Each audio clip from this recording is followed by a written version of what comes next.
Hello and welcome. The Delimitation Bill 2026 has started a big debate of South versus North, and I have with me a very important book, South versus North, India's Great Divide. This is by Nilakantan RS, and I have with me the author who is also a data scientist and has in fact put out a lot of data points in this. Before we come to why the South versus North debate is once again coming up in a very intense manner with the Delimitation Bill, we'll start with the structure of your book itself, where you're spoken about many of these states starting at the same probably start line and now being at different places. Give us the big picture. Why are we talking about South versus North? So I think the important point here is what you kind of implicitly mentioned, which is that very often people look at where the various states of India are today and basically think that the South is more developed and more advanced compared to its northern counterparts. But if you look at the time of independence, right, the United Provinces, which is the predecessor of Uttar Pradesh, was comparable to the state of Tamil Nadu. Yeah. And until, in fact, into the 70s, Tamil Nadu was like, if you were to stack rank all states in India, Tamil Nadu, what is today Telangana, and the erstwhile state of Andhra Pradesh, Karnataka, these were all somewhere middling states. Yeah. And today, if you again do the stack rank, all of these states would be right at the top. Right now, therefore, it's important that you raise this point and we sort of address that first. Is that it is a post-independence phenomenon that the southern states have remarkably leapfrogged the northern states, particularly the states in the heartland, right? In terms of development. And when I say development, and that's what I talked about in the book, like what is development, right? It is, GDP numbers are one thing, but the basis of that is, if you were to do a thought experiment, and if you basically want to see where would you rather be born, if you had a choice in terms of deciding where you can be born, yeah. So if you were to do that, first, at the time of your birth, you should make sure that your mother is alive and is available to quote unquote mother you, and therefore you want like a low maternal mortality rate. It should also be that after you're born, in the first year, in the first 5 years, you don't die, and therefore we need low infant mortality rate and under 5 mortality rate, and what we need is the child needs to go to school, right? So what is the degree of gross enrollment ratio in primary, middle school, into high school, higher secondary, and to college, that is tertiary education, right? If you look at any and all of these parameters, that is, and once the child obviously finishes college, what are the probabilities of that particular child getting into a reasonably good employment or a job opportunity, right? And when we say job opportunities, we don't mean only the services sector or the IT sector. Like manufacturing is what is supposed to sort of, for especially a middle income country like India, be the absorber of many of these young people who finish high school and college. Yeah. So where do these opportunities exist? If we look at any and all of these indicators, you clearly see a pattern, which is that southern states have better health indices, particularly if you look at maternal mortality, infant mortality, the number of times that the child is vaccinated, for instance, the number of diseases that the child has, and the ability for the child to be taken to a nearby hospital, a functional primary health. So what center. you're pointing out is that whether it is in terms of first the health, for which we take infant mortality rate or maternal mortality rate as an indicator, obviously, it's much better for a child being born in the south. The survival rate is much better. First, the mother's survival and the infant mortality rates are much lower in the south. Second is education, more chances of you going to school, staying in school, with the gross enrollment rates being much higher for the south, whether it is in primary school, middle school, or college even, and then the economy as well. Right. And why did this actually happen? I mean, if everyone started at the same level and right. we had a central government and union government, and all the states were meant to do, we had a planning commission which was also telling us which way we needed to go.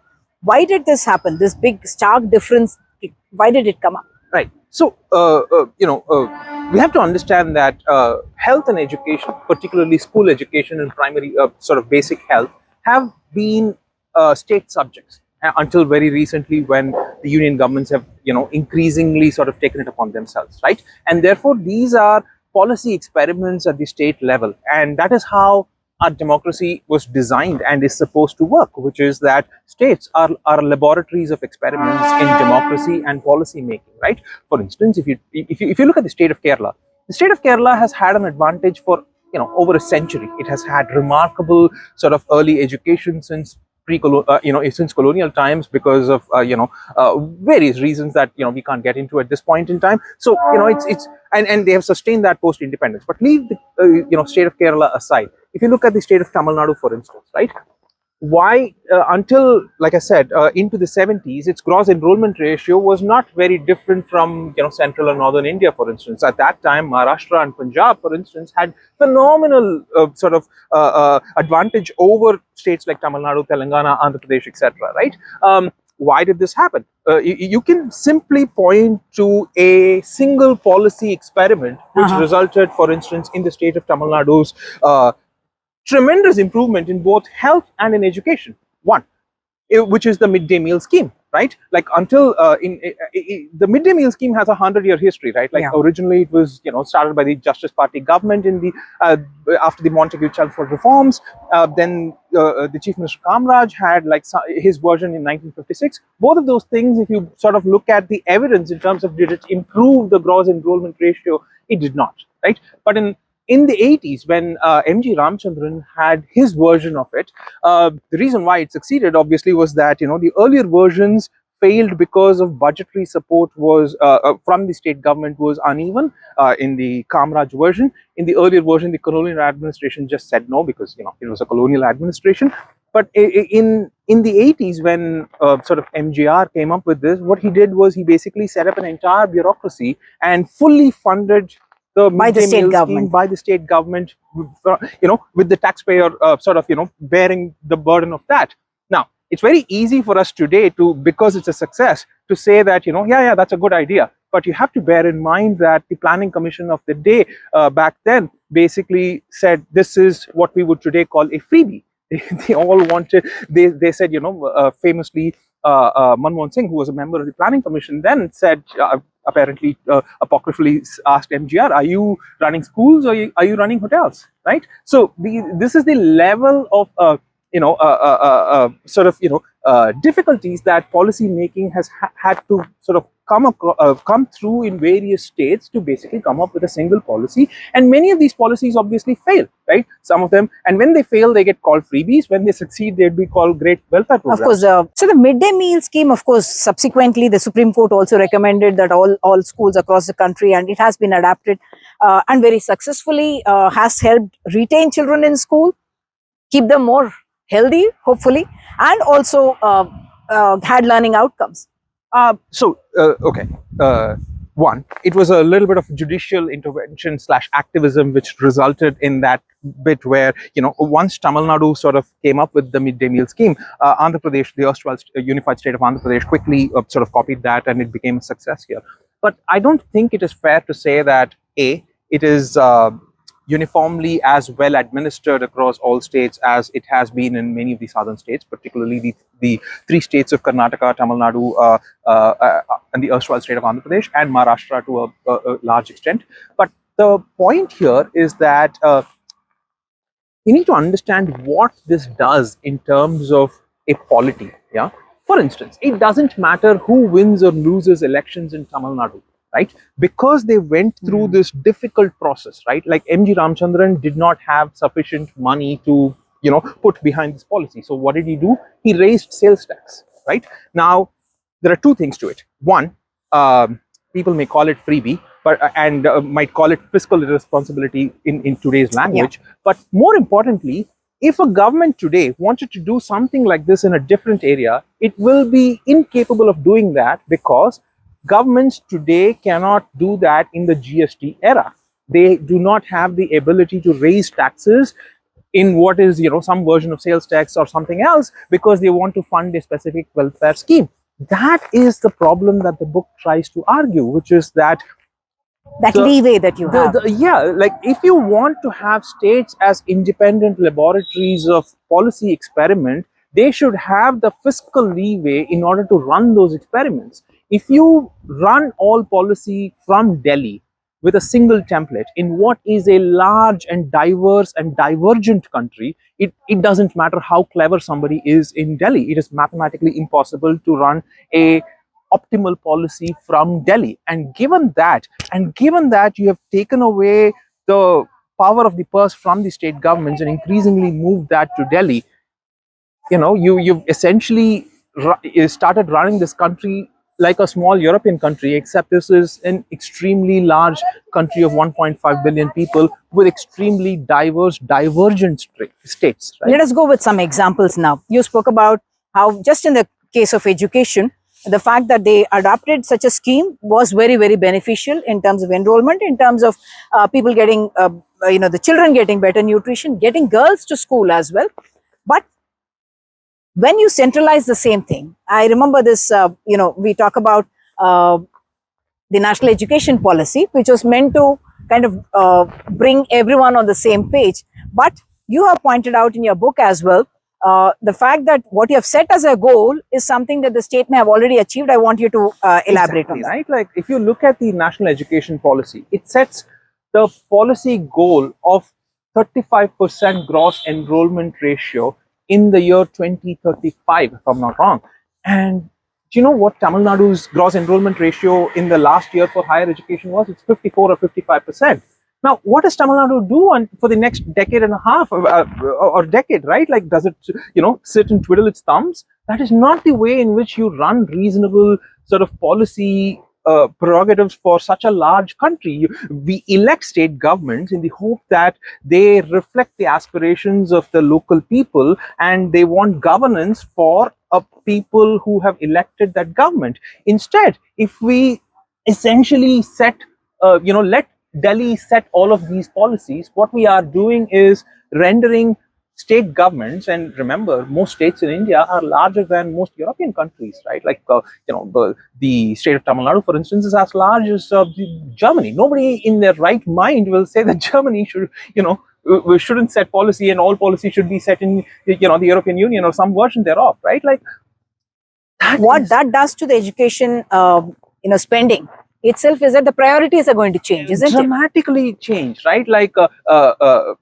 if you have one set of states where your erstwhile gross enrollment ratio was very low, what would you do? You would want kids to get into school and not worry about outcomes, right? That should be the policy of the state government, because if not enough kids are getting into school, there's no point in testing them and figuring out whether they are good enough. Once there are, almost all kids are in school, then you think about outcomes as the driver of education policy, right? It's true for education, it's true for health, it's true for industrial planning, it's true. Different sort of courses demand different horses, so to speak. And that's the reason why we elect state governments. When the policy is set in Delhi, what we do is we tie ourselves into some version of an average of all of these states, which by definition is going to be not good for any state. Forget, it being not good for the southern states. It's going to be terrible for the northern states, right? Like, because if you basically involve Kerala and sort of have a policy that is even half as relevant to Kerala, it is by definition going to not be relevant to Madhya Pradesh or Uttar Pradesh, right? Like, it's not that, we want to be... For instance, Kerala, the concern would be probably elderly care, because you have a huge population that is... exactly, right? Whereas in the north, you're still talking about... malnutrition, right? Malnutrition or prenatal care. Prenatal care, etc. Right? Like, let's take, and tell us also the difference. Kerala is comparable to perhaps, the Western world, the best in the Western world. And at a time when, give us the example. Let's take infant mortality rate. Kerala's, at the time I wrote the book, Kerala's IMR was 5, it was 6, it's now 5. And that is comparable to the United States. Yeah? Madhya Pradesh at that time was about 46, if I'm not wrong. And that is comparable to Afghanistan. Yeah? Like, when I say it doesn't matter how clever you are in New Delhi, like, it doesn't matter how clever you are. Nobody in this world is going to be able to come up with a health policy that works for both the places of Afghanistan and the United States. Nobody, right? And that is exactly what we have done with the increasing sort of centralization of our policy. If you, for instance, I can't pronounce it because I'm Tamil, but the uh, the policy that governs the maternal and child mortality, it's called Matru something, right? It has essentially taken away this right of what what used to be some version of a localized policy in Tamil Nadu. It used to be a localized policy in Andhra Pradesh. It used to be a localized policy in Karnataka. All of those things have slowly been taken away by New Delhi. Now New Delhi sets policy goals. It funds these programs. Now the states can do a little bit over and above, but like that is not the point. The point is that these states should look at what the needs of their population is and come up with what is most required for them, which is what they did. And actually the proof of the pudding is in the eating. Look at their IMR, right? If you basically again stack rank IMR, what you will see is most southern states are, almost, if you take the list of top 5 or 6, all southern states will be in that, right? Now if you basically have success and then you want to sort of push that success away and instead just for, I don't know what the idea is, but somebody in Delhi wants to sort of set policy for the sake of having a one nation, one policy kind of a idea, it is suboptimal. You're pointing out that though Tamil Nadu has been very successful, policy is being dictated by a Delhi, whereas the policy adapted by Tamil Nadu vis-a-vis health or education has been extremely successful. But the problem is also because everything is revolving around the population metrics, isn't it? While the South has done very well, and it's less than the replacement ratio, in fact, in the states, and the North is at a very different part of the trajectory. So this again goes back to the earlier discussion point that we had, which is the midday meal scheme and its enormous success both in the erstwhile state of Andhra Pradesh, unified state of Andhra Pradesh, and in Tamil Nadu, which is that if you look until the 1980s, the difference between, firstly, the difference in fertility rate was not that high. But more importantly, what did the midday meal scheme do? It is not just that it increased the gross enrollment ratio of the society. It collapsed the difference in the gross enrollment ratio between boys and girls, right? And world over, if you take a look at what is the greatest correlate of falling fertility rate, it is the number of years of schooling that a girl child has, right? Now, and therefore, by virtue of sort of, we know from anecdotal data that in the 80s and 90s and into the early aughts, that many families sent their girls to school only because there was free food available in the school, right? And the result of that is manifold, right? One, those girls went to school. Significant number of them went on to college. If you look at, for instance, the gross enrollment ratio in higher education, you will see that. And therefore, what happened? There are two things that happened. One, the female labor force participation increased quite dramatically, which is part of the reason why the southern states are doing quite well economically. But more importantly, they produce fewer children. If you produce fewer children, the strain on your health and education sort of systems is far less, because of which they are able to deliver better, right? Because of which, again, these metrics improve, right? So the point is, the reason why there is a divergence in fertility and there is a divergence in health outcomes, in education outcomes, in economic outcomes, all goes back to that basic point of sending girls to school. Now, we are at a trifecta, right? One, we have a situation where the southern states want policy making autonomy, which is being slowly taken away from them. Two, they want additional money to be spent on those policy making initiatives because it is easier to move from level 0 to level 1 in terms of development trajectory, right? Like it's relatively easy to have go from, let's say, the 80 or 90 of IMR that we used to have like a generation and a half ago to what is today, right? But if you want to move to the next level of health metrics, that is people like you and me, right? For instance, I have gout. It's a rich person's disease, right? You need, it's not enough if you build obscure primary health centers, populate them with one doctor and have like some version of an ORS which deals with diarrhea for children, which is the reason why most children die, right? people like you and me require far. So the priorities are going to be very different. Extremely different, and the amount of spending that it requires is also very, very different, right? We also need to, while the point is very well taken that there is a direct correlation between the education or the level of education that a girl receives and the number of children that she is going to have. But we must also remember in the 60s, we had a food scarcity, 70s, the population policy that we will have a limited number of children.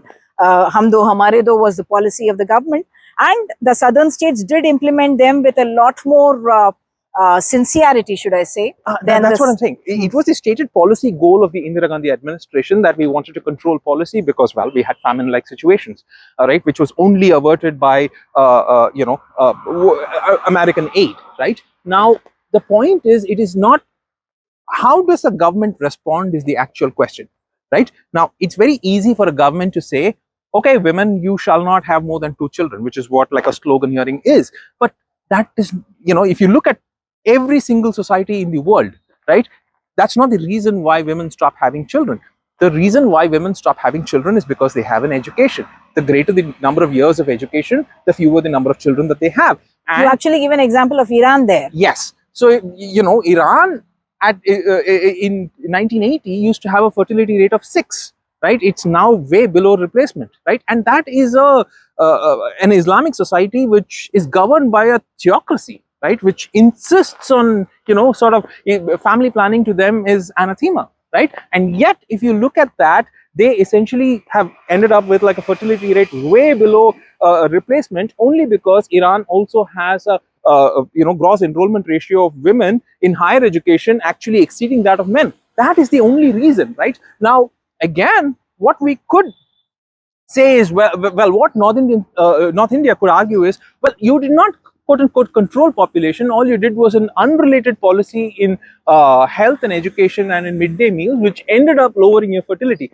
Well, that is the entire point, that is how policy making is supposed to work, which is that, policy making in area A affects an entirely unrelated area B is kind of 101 of public policy, right? Like nobody knows that and the downstream consequences. And that is why a society sort of takes it takes responsibility for its actions. And that's why you measure all of these metrics for a society which is now in our context a state.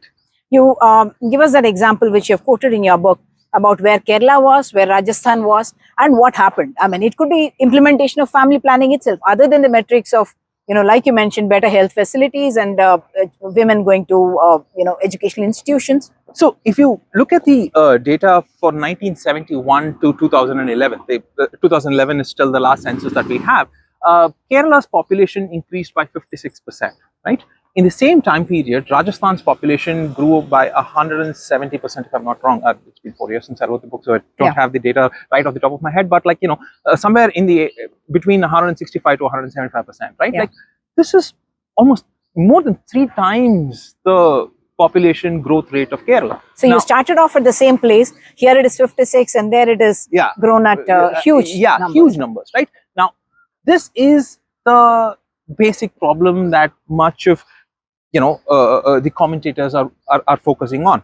Now, let's say we started with 1 person. Kerala now has about 1.5 people. Rajasthan has close to 4 people. Right now, what do we do? Right, it's not our purpose to go and tell the remaining 3 people in Rajasthan that you shall not have your rights. We don't want that to happen, right?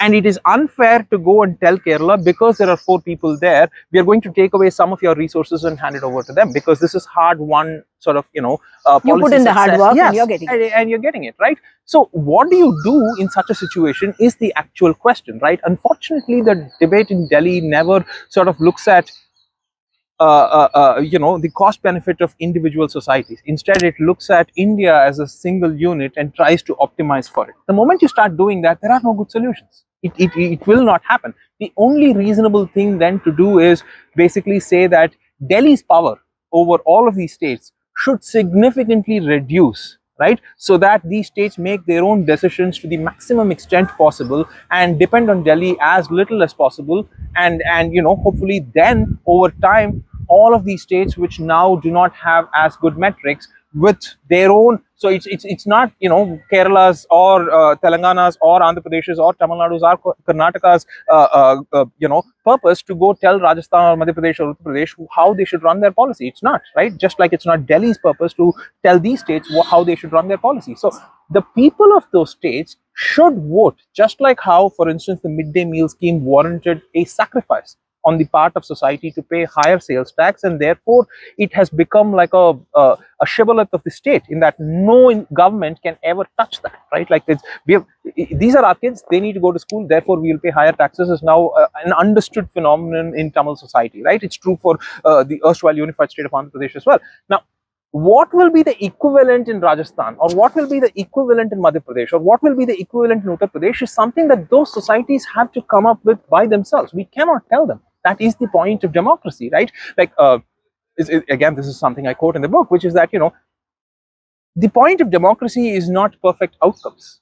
The point of democracy is continuous improvement over an extended period of time, right? You know, democracy is like a mirror. It shows you how you are. Just because you don't like what you see, you know, the hope is that, you know, you don't change your reflection. The hope is that you put in the work into yourself so that, you know, your reflection improves over time. It's not like, you know, you want to change the mirror. So 3 issues here that I must point out. One, that population is taken as the base for distribution of the devolution, the money that is given to the states from the center.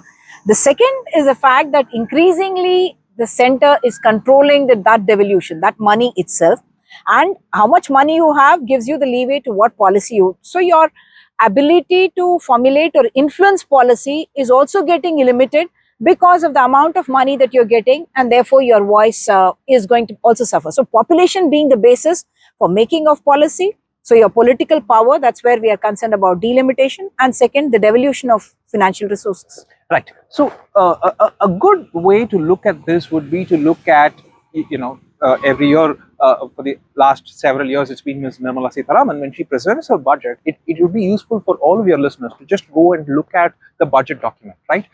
Look at the list of all what are called central flagship schemes.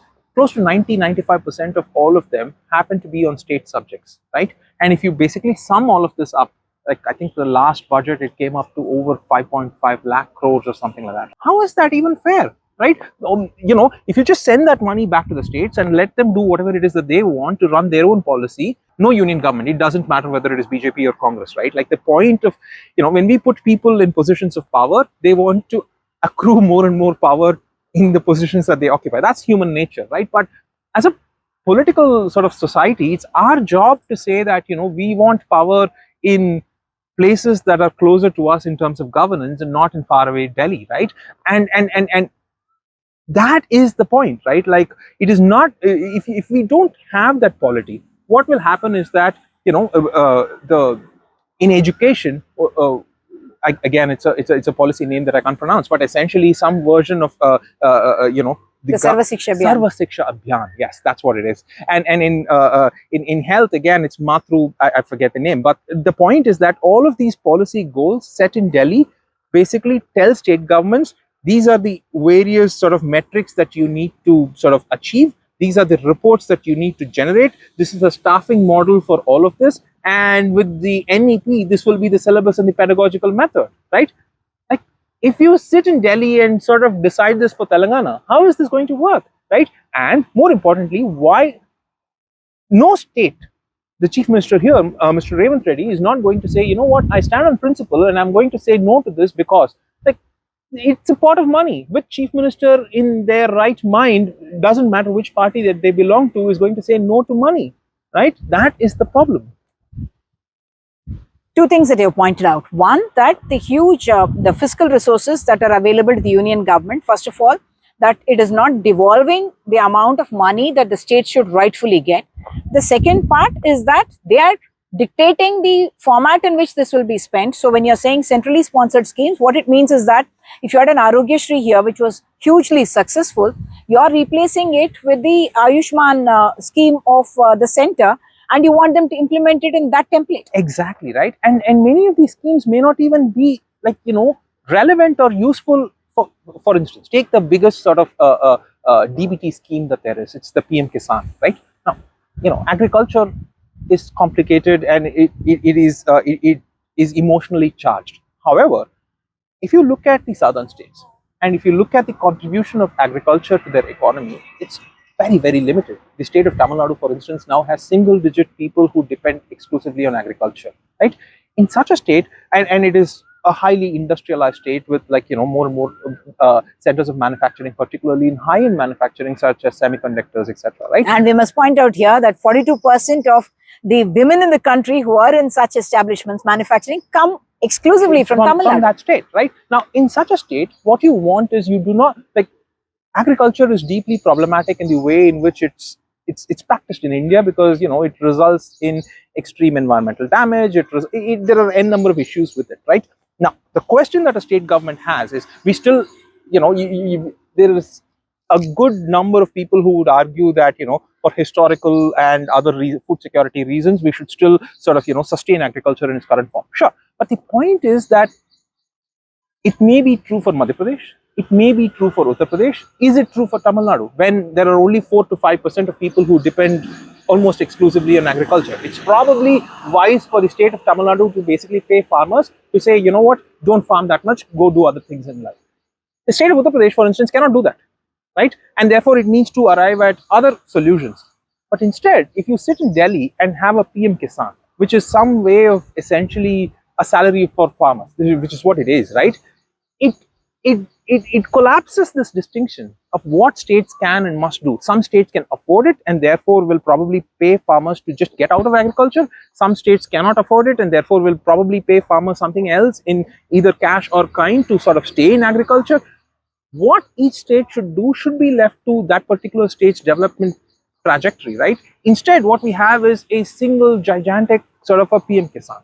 It's true for everything else, but you can understand why a politician in Delhi will also do that, because, well, every farmer, if they get 2,000 rupees every quarter, why would they sort of, and the Prime Minister sort of announces it every quarter, it builds a certain sort of a loyalty to the incumbent political party, right? Like, which is why the problem here is never about the policy itself. It is the layer of government at which the said policy should be made, right? And that has increasingly been lost. And the purpose of delimitation or any kind of policy issue in modern India is one of resource allocation, right? And at what layer do you do the resource allocation problem is the actual question. So one is, of course, the divergence in the health metrics or education metrics and population numbers. But the second thing is, all this seem to be impinging in a sense on culture and language as well. And that also is a concern when your political representation is going to come down with delimitation. Let us talk about the language policy. Sure.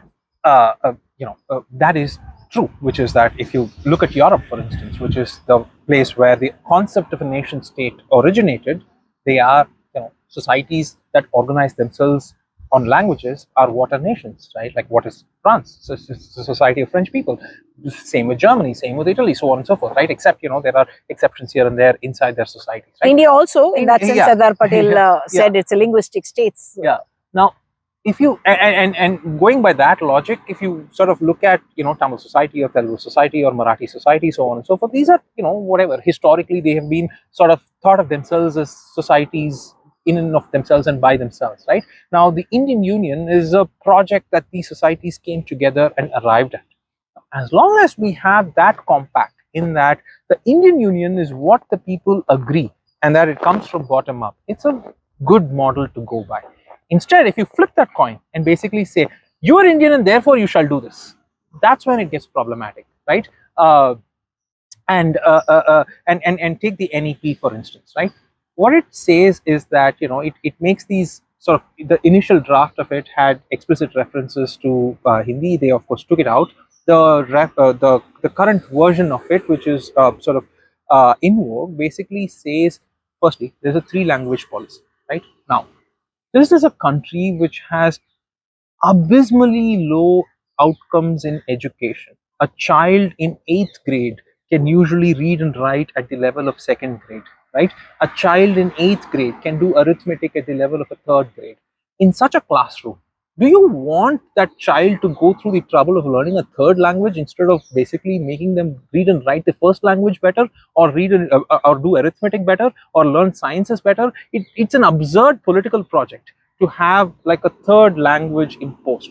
You know, one of the things that sort of amuses me is that very often people in Delhi say that the opposition to the three language formula is politically motivated. Well, Imposition is politically motivated. the idea of involving a third language in a classroom that cannot read and write at the grade level is a political project. If your agenda is political, what do you expect the opposition to that agenda to be? Of course it's going to be political, right? So that. Secondly, what they have these absurd ideas in the NEP, for instance. They say, for instance, that they make repeated references to Indian languages, and they somehow include Sanskrit in it, right? Like, what is an Indian language, right? Like, linguists don't recognize it, right? Like, if you ask a linguist, they'd say there are Indo-European languages, there are Dravidian languages, and there are what Indo-Tibetan is what the other set of languages that are spoken in India are called, right? Now, the concept of an Indian language is a political idea, right? And therefore, it is a political project to have some versions of the three language policy be influenced by it. And Sanskrit doesn't qualify. Sanskrit, obviously, like it's neither spoken. Firstly, it is.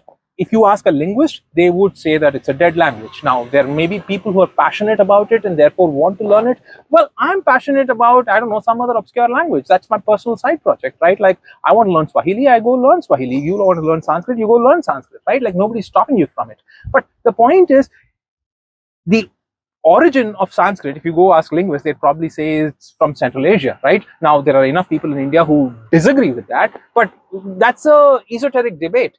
Not enough people in this country speak Sanskrit as a first language, and therefore, there isn't enough literature being produced in that language in the first place for it to count as a living language in the way in which we understand what a living language is, right? So there's that. Second, let's say if I'm in Telangana today, or Tamil Nadu tomorrow, or in Karnataka, like, I'm learning English to sort of speak with the world, and I'm learning what is either Kannada or Telugu or Tamil or Malayalam or whatever it is that I'm learning, because that is who I am. Now, if you want me to learn a third language for your political project, like, what, if there is already bad faith in terms of policy usurpation, delimitation debates, and increasing sort of shoving down the throat in terms of fiscal devolution, all of these things, I already view Delhi in bad faith, right? On top of that, this language just animates it. And then on top of that, if you have a historical reason of seeing yourself as a people bound by language, you're going to use, they will weaponize it against it. And this is why it becomes a dangerous sort of a standoff, right? Like, people do not go to wars because they have a disagreement on the way in which the formula of the Finance Commission is sort of arrived at. That is not a mass thing, right? Whereas if you go and tell a Tamil person that there is some Hindi imposition, there's like it's an emotional thing, and people will go to war about it. And enough people sort of immolated themselves in the 60s to do that. And that is how all wars are fought. That is how all political agitations happen, because the people who draw regression lines do not go and stand in the front line. The other issue is of the much debated now and controversial NEET, one exam for one nation. The idea was to have that all the students across the country will write one single exam to get into medical colleges, to become a doctor. What is your you point out in the book that nowhere in the world is this considered logical, because the predictive ability of these exams to produce, say, better doctors is not, there is no such correlation. There's no such correlation, right? Like, exactly. What do we want? Like, it's a thing that we sort of, it's a shibboleth in middle class families, right? They somehow sort of mistake success in an entrance exam to be quote unquote merit. It is not, right? Like, what do we want an entrance exam or any kind of mechanism which selects people into a course to do? We want that selection mechanism to predict the person's success in that particular field of study, right? If I am selecting you for a medical college, my selection process should predict how good a doctor you're going to be. If I'm doing that for something else, likewise, right? But it has been observed repeatedly across multiple societies that the ability of standardized testing to predict success of students in the specific courses for which they are being recruited for is abysmal. Instead, what it does is standardized tests generally sort of replicate privilege and class structure. What has better predictive power usually is consistency across various grade levels. That is, from class 1 to class 12, if a child has been consistently performing well, that child has a greater likelihood of performing well in the course for which whatever they are being admitted to. So there's sorting mechanisms, which is what these entrance exams are, shouldn't be the basis on which we do anything. And park that aside. The second thing is that when we have such divergent states, which is how do you measure how well a state is doing in terms of its how it chooses its doctors? Well, look at its health outcomes, right? If you do that, Kerala and Tamil Nadu are like by far the best in the country, right? Followed closely by Maharashtra. Now, if you were to do that, and so what should Tamil Nadu, for instance, before this NEET came along, had been following a certain method of admitting students into college. Now, what does this NEET do? It basically subverts the ability of the state to sort of incentivize students into going into medical colleges, incentivizing them by sort of they used to post these doctors in remote rural PHCs and give them additional credit when they apply for postgraduate courses. Now, the proof of that pudding is in the low IMR of the state, right? Now, explain to us also this policy about getting people from rural communities, specific groups, more vulnerable groups, and how is there actually scientific proof to say that it has improved health outcome? Yes. So very often what happens is when you go see a doctor, right? People like you and me often don't realize that because we have class privileges, right? When a rural person or an underprivileged person goes and sees a doctor, and when the doctor happens to be, a person from an elite background who is sort of, or whatever, cracked a NEET exam and become a doctor, the problem here often is that that person is not comfortable sharing their, inner lives as one should with a doctor, right? And this creates a barrier between the doctor and the patient, which often results in sort of suboptimal outcomes for patients, right? This is true for caste differences, this is true for class differences, this is true for language differences, and all differences thereof, right? Which is why what we need is for societies to sort of educate their own children for all the purposes that they want to serve the people that are in that particular society, right? If you don't do that and instead have a centralized exam, you're going to run into the same problems in policy making in terms of personnel, which is people. So, what you're saying is that Tamil Nadu system seems to have been working well given the health outcomes, and they had the system of looking at children from all socioeconomic strata, all regions being represented in the medical colleges, and that seem to have an outcome it does, and this is true. It's a well-studied phenomenon. It's important that we understand that training doctors is not about a merit list. It's about patient outcomes, right? And that somehow quite often gets lost in this NEET debate.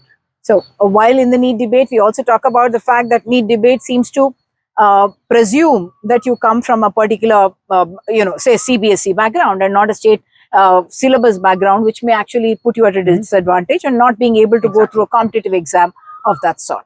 Right. Again, right? Like a CBSE, for instance, like why is the union government running school education when school education is explicitly in the domain of states, right? Like it shouldn't.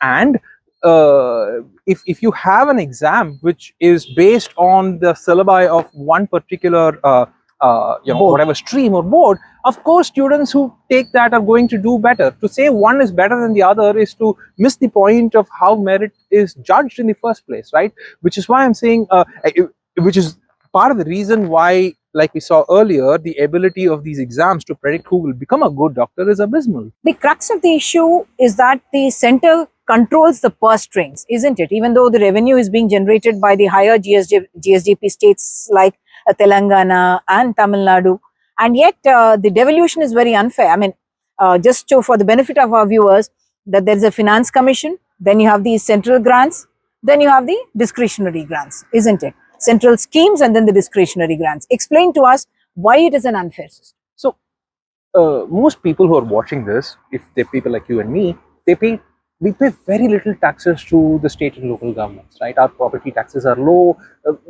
If a majority of taxes that ordinary people, who have a job pay, most of it goes to the union. Yeah. Now, the union government, every 5 years they have a finance commission. They have a formula with which they arrive at the formula, which firstly there's something called vertical devolution, which is how much of the money the union government keeps to itself and how much does it devolve to states. So there's that line that needs to be drawn. And second is, given that the money is getting devolved to the states, that kitty for the states, how does it get divided amongst the various states? So these are the two things that is called horizontal devolution. Yeah. So there are two problems here. One, over time, what the union government has done is that it has about 10 years ago, the 14th Finance Commission basically increased the vertical devolution. It used to be that the union government had to share about 32%, and that got jumped up to 42%. Right now, so far so good. The reason for that is pretty obvious, which is that the states are responsible for 2/3 of the spending, right? The union is only responsible for 1/3 of the spending, whereas the tax collection is reversed. The union collects 2/3 of the revenue, whereas states collect only 1/3 of the revenue. So it's natural that we need to increase the devolution, right? So far so good. Even that, I would argue, is not sufficient. But if you look at this, firstly, what the union government has done in the last 10 years is diabolical, right? And somehow this does not become like the news of the day, so to speak, right? Which is, what it has done is it has increased. So the union government collects money from all of us. Some of it gets called tax. A small part of it gets called cess and surcharge. Yeah. The cess and surcharge do not form part of the divisible pool, which it then needs to devolve down to the states. In the last 10 years, when this ratio has gone up from 32% to 42%, what the union government has done is that over time, it has essentially wiped out this quote unquote increase in the 10 percentage points by virtue of increasing the cess and surcharge as the ratio of its collection. So essentially, so what the center has done is that it has the power of reclassifying what the revenue is going to be, and how much of it will share with the states is determined by this. So when you move from taxes to surcharge and cess, that money doesn't have to be shared with the states, and therefore the center gets to spend it by itself. It claims that it is supposed to spend, of course, union is supposed to look after defense, it's supposed to look after internal security, and yet it actually comes into a lot of the state subjects, what you are saying, in the form of centrally sponsored schemes. Right.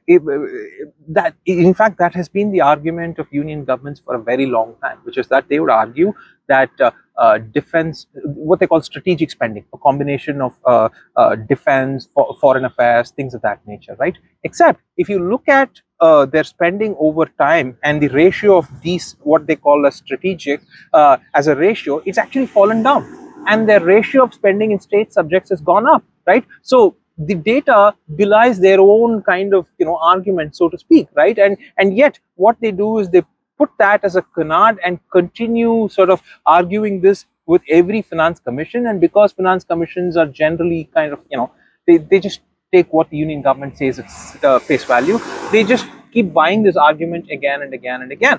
And now what you see is that because it has this enormous additional money, which it does not even have to share with the states, what does it do? It comes up with new policies that it sets in Delhi on state subjects and shoves it down the throat of all states.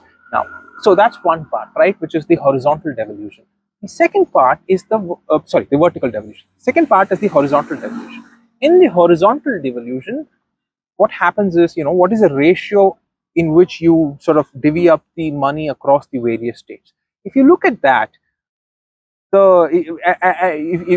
there's a chart in my book that I sort of encourage all of you to look at, which is that if you basically look at the GSDP of every single state and the kind of budget expense that each state has, right? If you basically budget size, let's say, yeah, and if you draw a simple chart, every other state will be on a line, and then there'll be the state of Uttar Pradesh, which is like way up there, which is a fancy way of saying that the rest of us in this country basically work to pay the citizens of Uttar Pradesh, right? So, and the reason for that is the way in which what Nilakantan is saying is that if you go by GSDP, the size that the budget should actually be is way higher for Uttar Pradesh as compared to say states like Telangana, Kerala, Karnataka, Tamil Nadu. It's even true for some of the northern states, yes, because simply because of the way Maharashtra, Madhya Pradesh, like it's true for many of these states, right? And the reason why this happens is the way in which this formula works, right? Like, for instance, what there are a few factors which are over-indexed, right? One is, and the biggest of them happens to be population, right? Now, Uttar Pradesh, at least at the time of the last census, was about 220 million.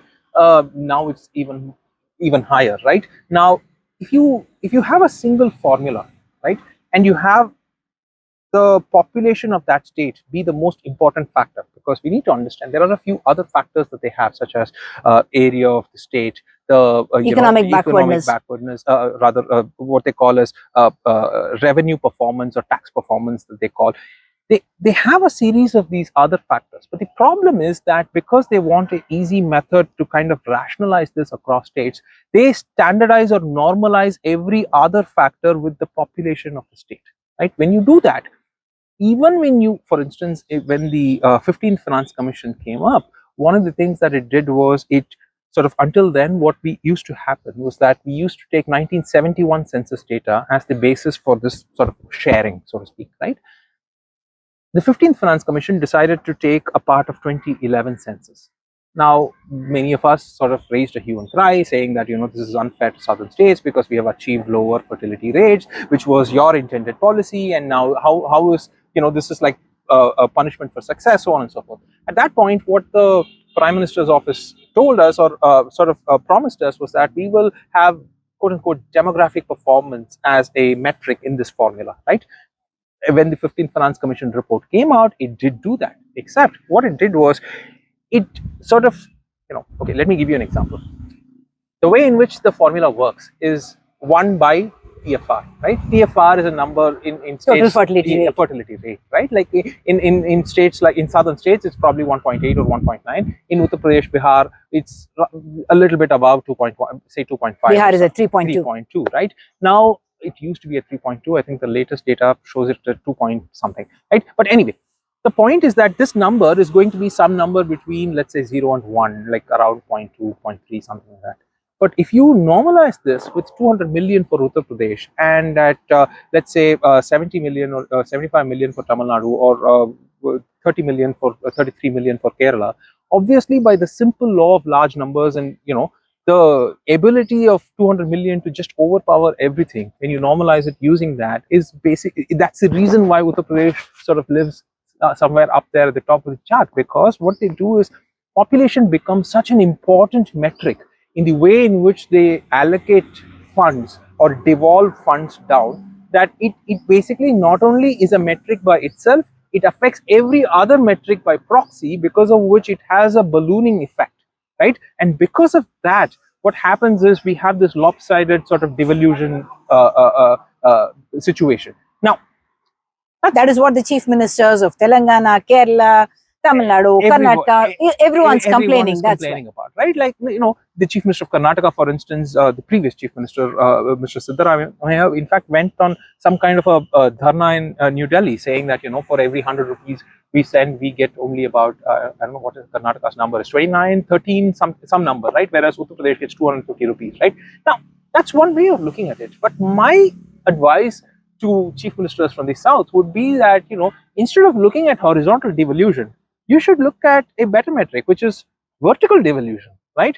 The first question that we need to ask is not compare ourselves to Uttar Pradesh. The first question that we need to ask is, why is the union government retaining so much money, right? Like, if that excuse me, becomes much larger, like the reason why there is a fight amongst the people who are sharing is that the amount of sum that is to be shared amongst them is rather limited. If you increase that significantly, you wouldn't have this fight, at least to this ferocity, right? So the simple question to ask is, why is the union government retaining all of this money? More importantly, why is it doing all of these policy prerogatives that are, state subjects? And why is it that it is shoving those down down the throats of states that don't even want it, right? That should be question number one, because at the end of the day, it's still only 42%. The remainder of the money is still with the union, and it spends precious little on defense and external affairs. So the question that we should ask the finance minister is that. So we are saying 42% of the divisible share, in fact, and we have, besides that, they have central schemes, and of course you have your discretionary funds as well beyond that. Yeah. But the second point here is why we are now worried about delimitation is because, the logic of it is right, that one person's one vote is what we agree in a democratic country, that your vote and my vote should have equal value. And right now, because the population is less, the power of the vote of a person from the southern states is much higher than the power of the vote for someone from Uttar Pradesh or any other part of the country where the population sizes are much bigger. Before we get into the complexities of India itself, we need to understand a core difference between India and the way in which its population grows vis-a-vis, say, other large countries. The two countries that are comparable to the size of India happen to be China and the United States, right? If you look at, let's take the United States for instance, right? Let's take states like New York and California. Yeah, these are states which sort of have gained population over the last century and a half, because there has been internal migration. People from what is Middle America move into these coastal states in search of jobs, right? It's not, and when you have a construct of an entire country where one person, one vote is the norm, but people migrate, that's fine. It preserves that. In India, what happens is, it's the parts of the country from which people migrate actually have higher birth rate, and it is one of those, it's in fact the only country where birth rate drives the population divergence and not internal migration. In other words, there is a difference in fertility, because of which there is a difference in birth rate, because of which there is a difference in population growth, and the population growth happens in the poorer parts of the country as opposed to the richer parts of the country because of internal migration. So it is a unique pickle, right? Because in the United States, if you see, New York and California, which have gained population over the last century at the expense of Middle America, are also two of the richest states that there are, right? And therefore, their ability to, so if you were to do this devolution that we spoke about earlier, what would end up happening is you would devolve more money to New York and California by the same logic of the Indian Finance Commission. But in that country they do it differently. But the point is, if you want to have such a system wherein you want one person, one vote, you cannot have a system where the reason for the divergence in population is not internal migration, but instead is the divergence in fertility. When you do that, you no longer are a single polity, right? So because at the end of the day, a vote in a democracy, it's a zero-sum game. You have one vote, I have one vote, we both try and elect the person that we want. We often disagree, and therefore it becomes a zero-sum game by definition, right? Now, if in this situation, the question is, like we discussed earlier, it is true that if you measure the power of a single voter in the state of Uttar Pradesh or Rajasthan or Madhya Pradesh, and compare that to a state like, let's say, Tamil Nadu or Karnataka, the Kannadiga voter or the Tamil voter is about 40% more powerful, right, compared to the voter in, let's say, Madhya Pradesh. Right, I do that calculation in the book, which is that I take one constituency in Tamil Nadu, one constituency, Pollachi and Guna, like Pollachi in Tamil Nadu, Guna happens to be in Madhya Pradesh, two random constituencies. But if you basically look at the probability of your vote resulting in the sort of deciding vote to elect an MP, you basically find out that your vote is 40% more powerful in Pollachi than it is in Guna, right? Now, nobody wants that, yeah, but the point is, what do you do is the actual question, right? If you have a single polity, and because of difference in local governance and all the issues that we have spoken thus far, you have ended up with a situation where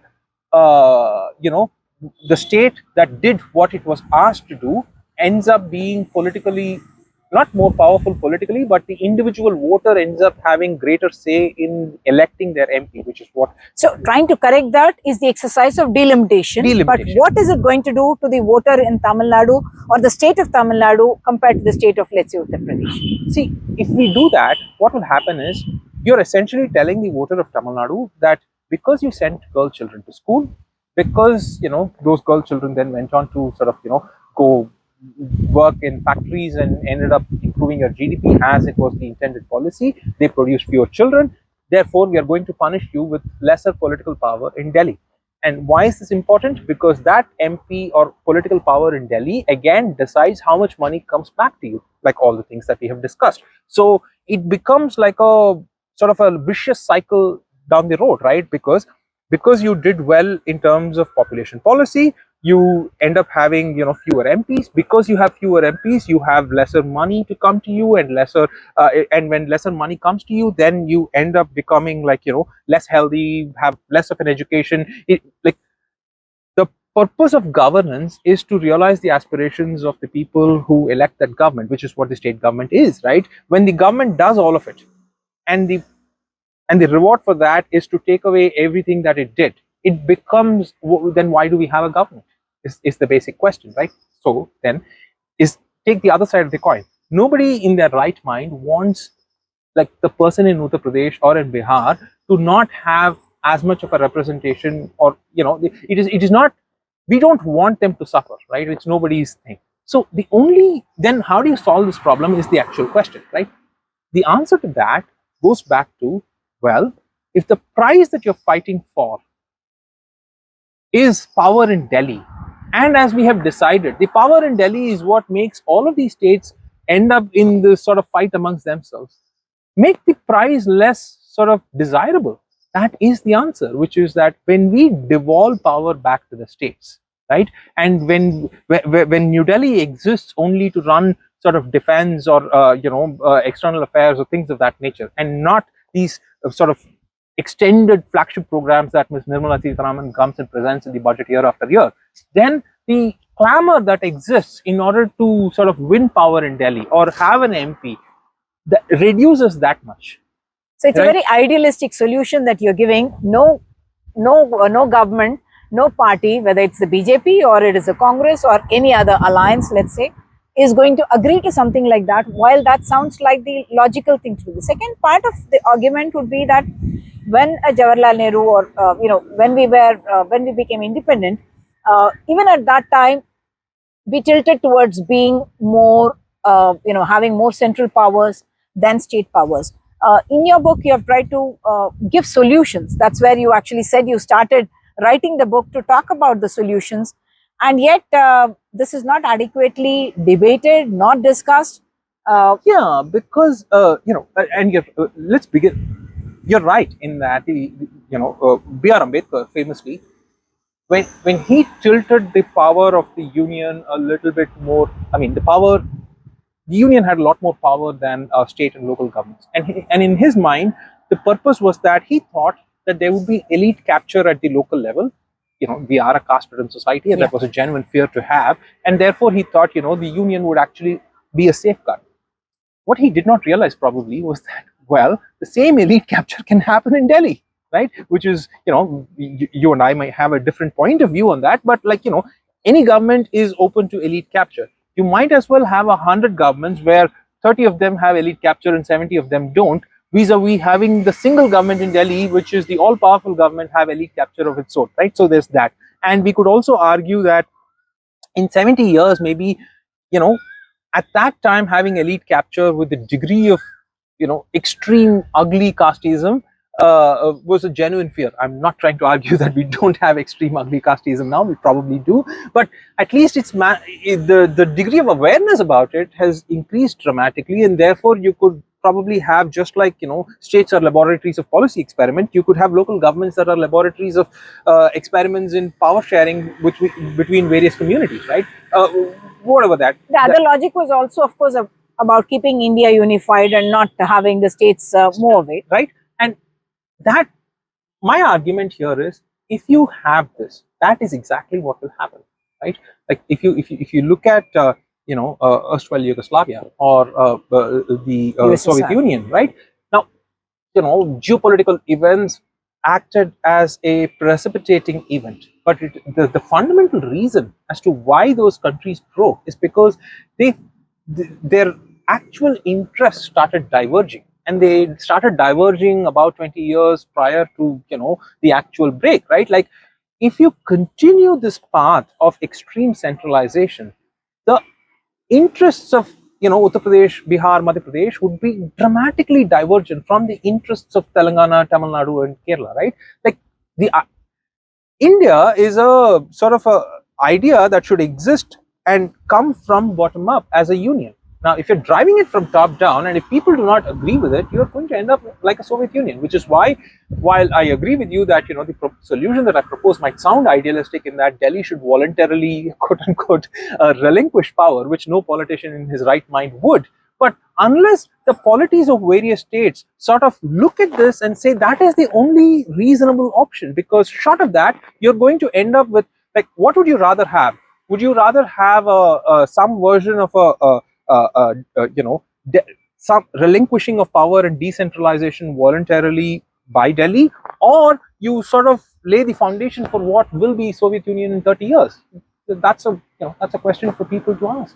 And that's a very important point, in fact, that he's raising. While we are talking about the concerns of the South, their loss of or fear of loss of political representation and of not getting the kind of resources that they need to, what we must look at is this could lead actually to balkanization, is what you're suggesting, when one part of the country does not believe that its concerns are being addressed by the union government or by being in an India, and therefore look at decentralization or look at a larger debate within society about how it can be a more just sharing of resources, therefore more decentralization, like Nilakantan is arguing, decentralization in terms of being allowed to have autonomy in shaping up your policy, deciding your policy, and spending where your money is worth spending. Thank you so much for watching. Thank you so much, Nilakantan, for joining us on DeKoder.